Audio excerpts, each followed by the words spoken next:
Good afternoon. Good afternoon. Happy holidays. Thank you Yes. so much for gracing us with your time and attention. My name is Jamal Jones. I help entrepreneurs struggling with self doubt and fear take inspired action with more clarity, Mhm. confidence, and courage. And those of you who know me or maybe familiar with my story, a major part of my story as a adult and professional is burnout. Mm. I myself have experienced burnout as a W 2 employee. I've experienced burnout as an entrepreneur, as a therapist in private practice. And I am so excited to have a special guest on our show today entitled Three Things High Achieving Professionals Can Do to Overcome Burnout in 2025. Because there are so many of us out there who are professional and heart centered and showing up for yourself, showing up for your family, showing up for the community. Mhm. And burnout can sometimes just be the norm. So I want to introduce a beloved colleague, Miss Nicole Barksdale, LCSW. Nicole is in private practice, and she actually specializes in trauma and burnout prevention for high achieving women. Welcome to the show, Nicole, and can you tell us a little bit about who you are? Thank you. Yes, I appreciate you having me today. Like you said, I'm an LCSW. I've been in the field of mental health for just about 18 years in some capacity or another. Just like you, I've done the W-2 job. I've had some really great jobs, had some bad jobs, but some that most people might see as success. I've had that opportunity to experience that. And so in that journey, I've discovered that, I myself was dealing with burnout as I pursued success. And so now I've been in private practice for about a year. And so I've been helping women really figure out what that looks like because oftentimes we don't even recognize it. We know what it feels like, but we don't know what it is. And so that's what I do in my private practice. And I offer individual therapy as well as retreat style intensives for my clients. And it's just been a wonderful journey. You bring up a great point, Nicole.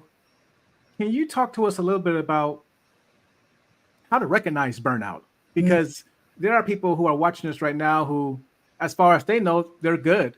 yeah. They're energized. Uh, they're showing up. They're persevering. They're Mhm. enduring. They're Yeah. being faithful. They're following through. Yes. So, what are some signs and symptoms that this high achieving woman might be burnt out that she might not be aware of? Yeah, absolutely. I mean, it is kind of hard to notice because oftentimes we see success and we think that we're doing well, but a lot of times it's when you are alone and you're noticing that you can't seem to turn things off. Right? You're thinking about work. You're thinking about what you're supposed to be doing. You're always feeling compelled to be busy and doing things to the point where you start to kind of mentally disconnect. You kind of resent the things that you used to like. You don't know why. You're kind of creating some rationales as to maybe why you're feeling like that. Anything to help you keep going and continue to work that way usually is what's happening. So oftentimes, we start to disconnect. We get a little irritated by things that maybe we hadn't in the past. We feel guilty when we sit down to rest. We don't even recognize what rest is anymore. And when it comes to work, we might start questioning, do I want this job? Is this the job for me? And so internally, you just start kind of having these battles, and you just don't feel fulfilled anymore, and you start to feel the stress and the pressure all of the time. You're not able to turn it off. Is usually what. Interesting, Nicole, you bring up that these symptoms of like feeling regretful, of Mhm, feeling guilty, mhm. unable to unplug from your mind, always having things on your mind. These are all internal Yeah, stressors that you can't see on the outside. right. So for that woman who is experiencing that guilt, that regret, right now it's the holidays, so it might be somebody who actually enjoys her career Mhm. and enjoys caring for family and friends. And throughout the year, that person might actually enjoy hosting social gatherings or Absolutely. family gatherings. But this year in 2024, she might feel different. Like she may have hosted Thanksgiving, or maybe she decided not to host Thanksgiving because she was sick and tired of suddenly hosting something that she was once passionate about. We have Christmas coming up, we have New Year's coming up. Mhm. So Yeah. all those things, my point here, are kind of internal. Mhm.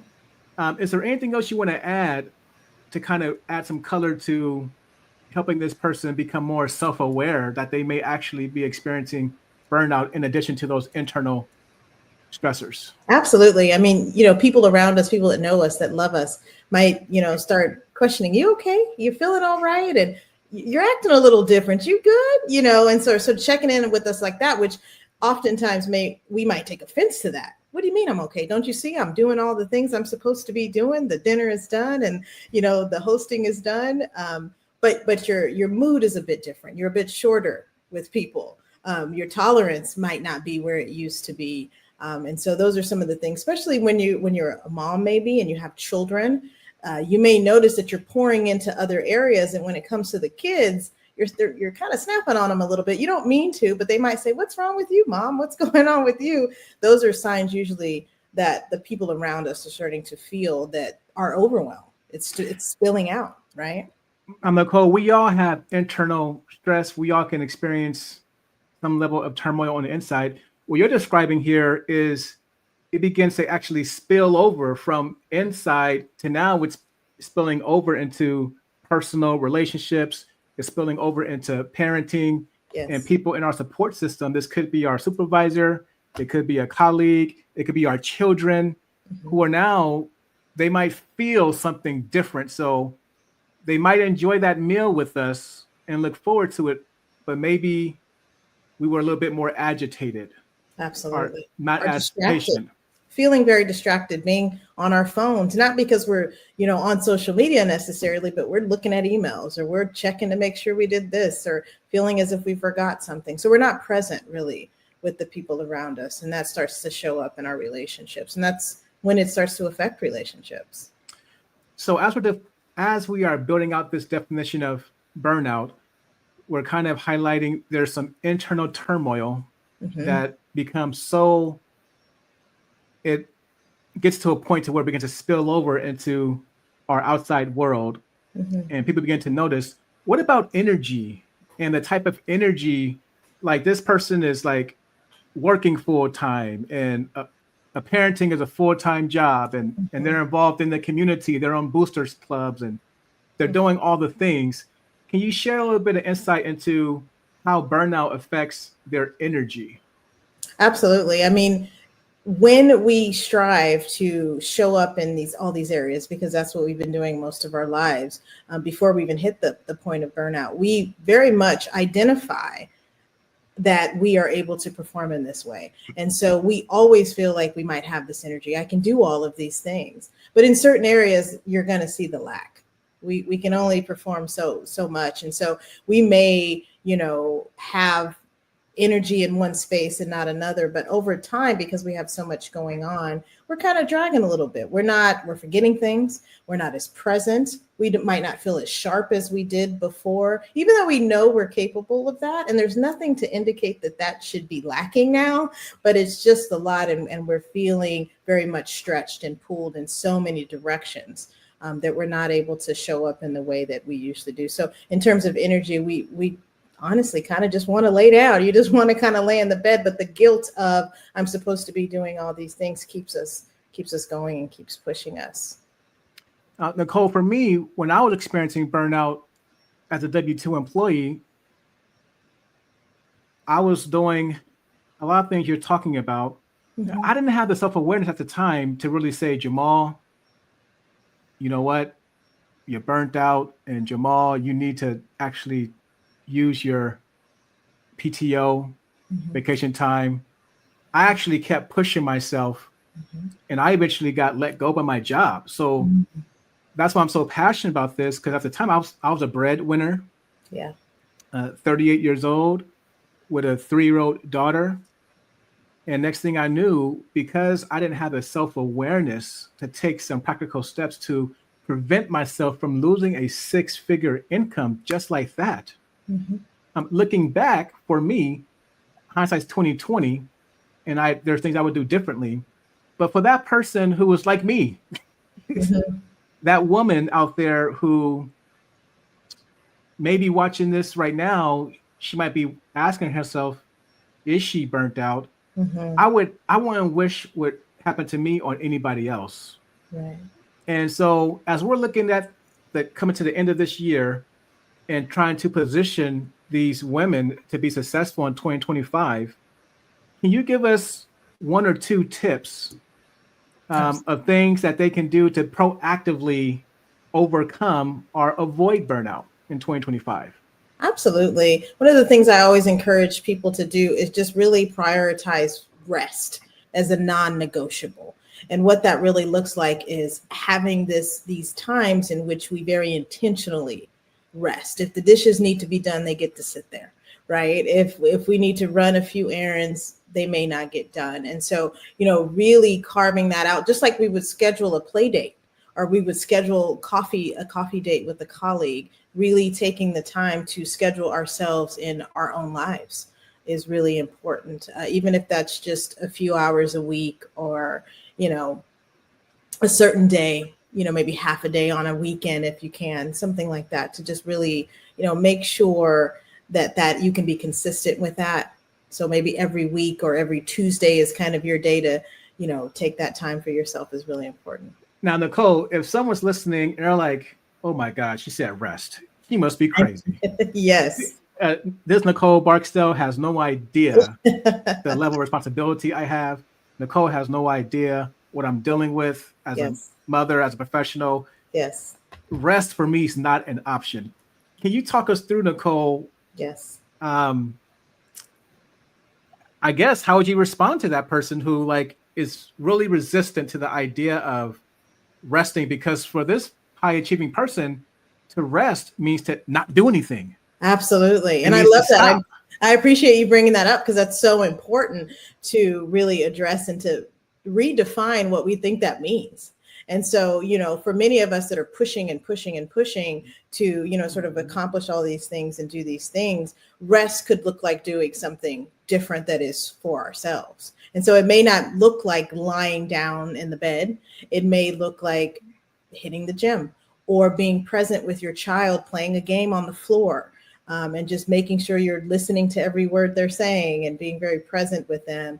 Or it may look like, taking a quiet drive in the car, or if you have a certain song you like, doing that. And so just being intentional with, and really, because once we kind of get really mindful and in our body with what we're doing in that moment, it helps to bring our brain back from all that anticipatory anxiety that we get when we think we have all these, or when we know we have all these things to do. So really just kind of taking a break from that rat race a little bit doesn't mean that we have to sit still. Rest can be different for every person, right? And so go ahead. What were we going to say?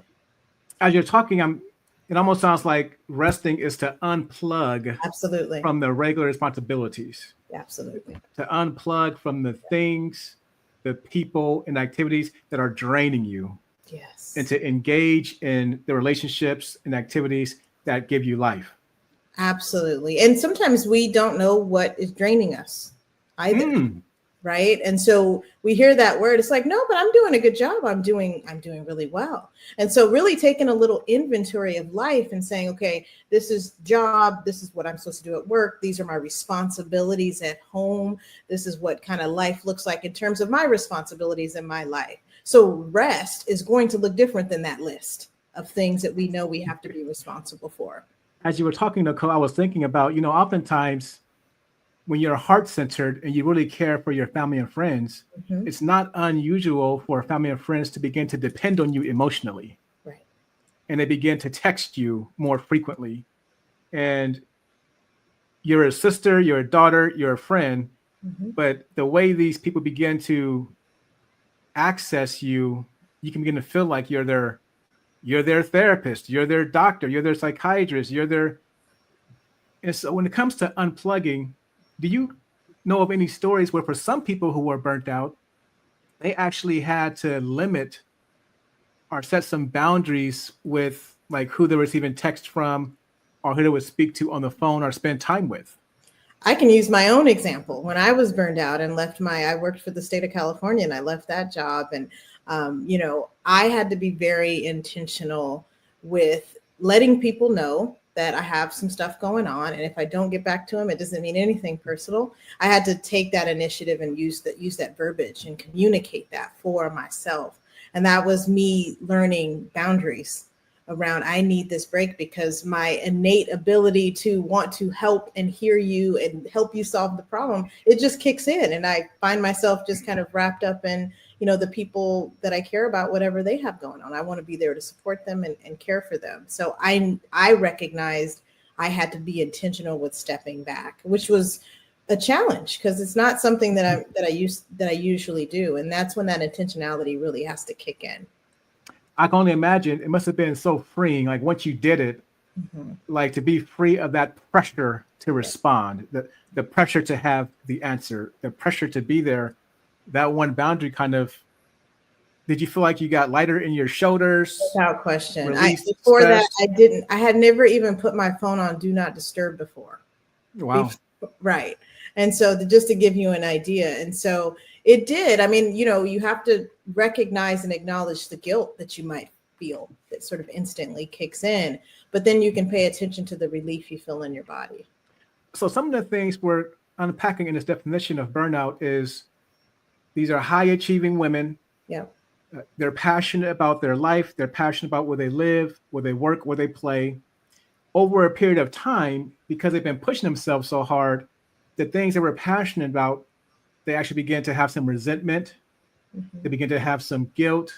Their batteries are getting drained a lot faster than what would be normal for them.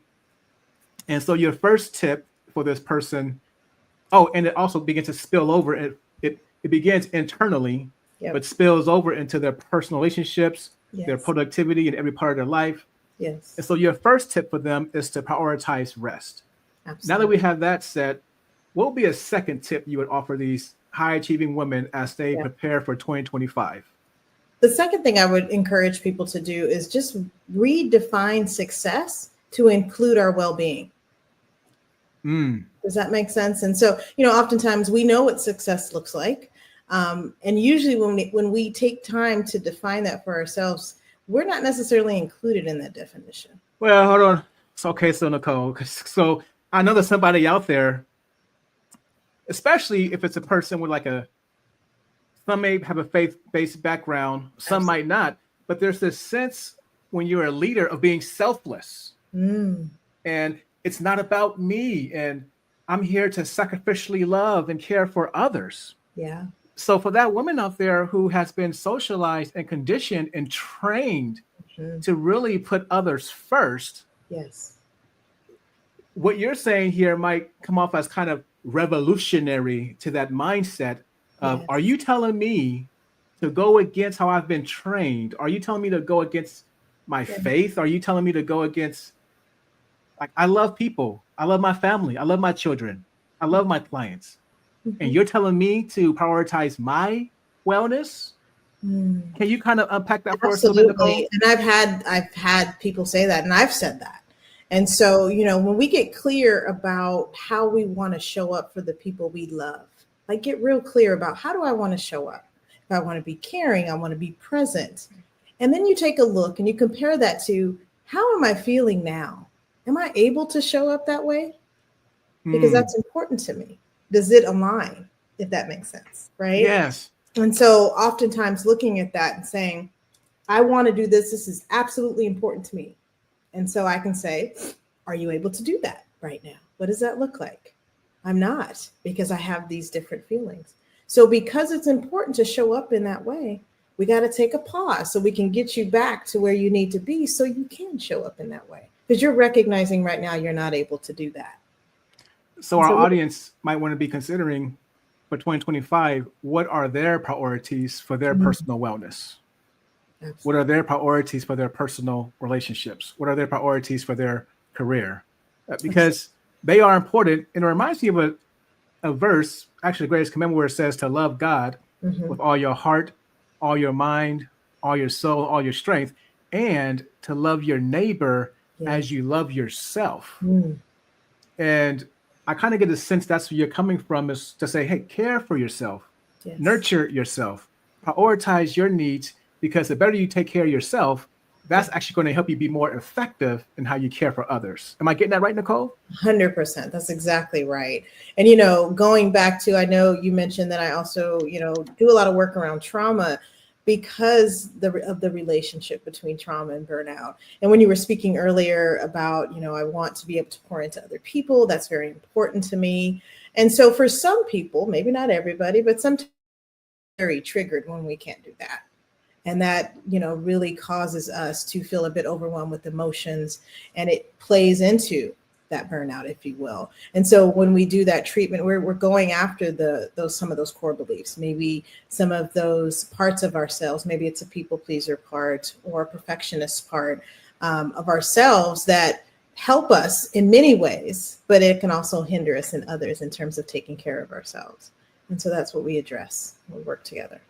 And Nicole, it's really common for high achievers because they're so dependable and responsible. Mm-hmm.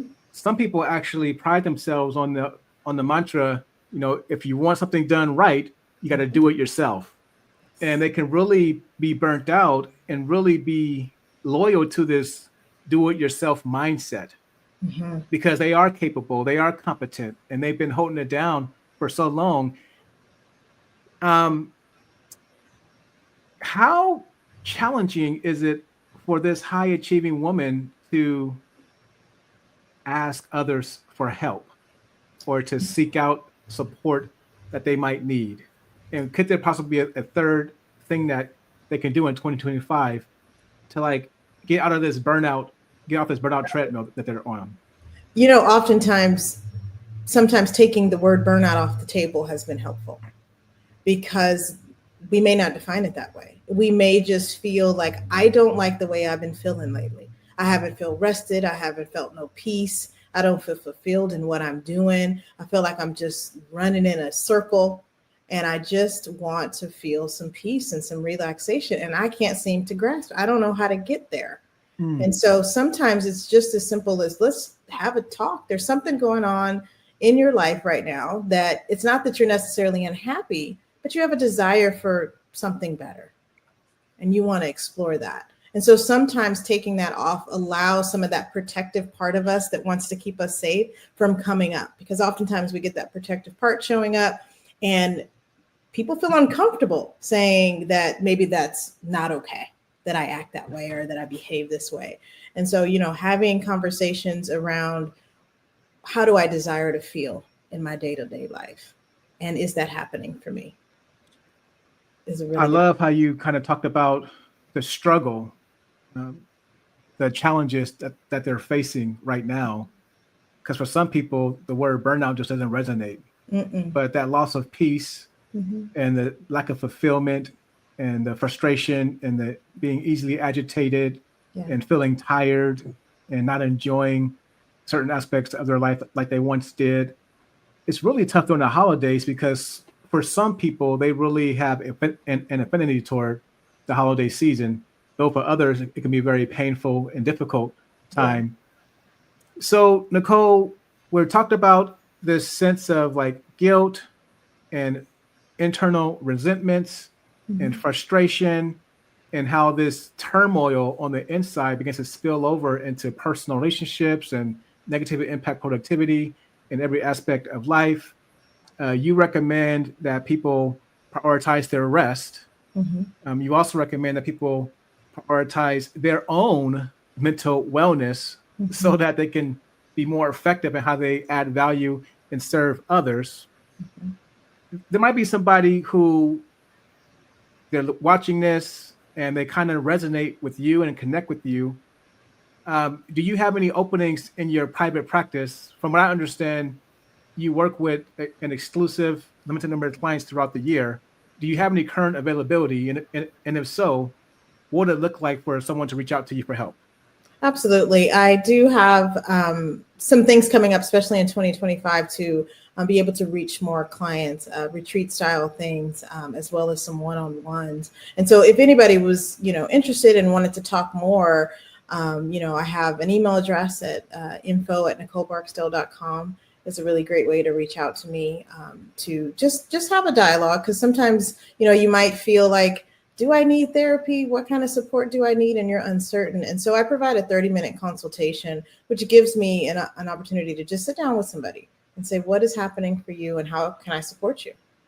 And it's, go ahead. Thank you for sharing that. Can you kind of give some insight into this 30 minutes? Yeah.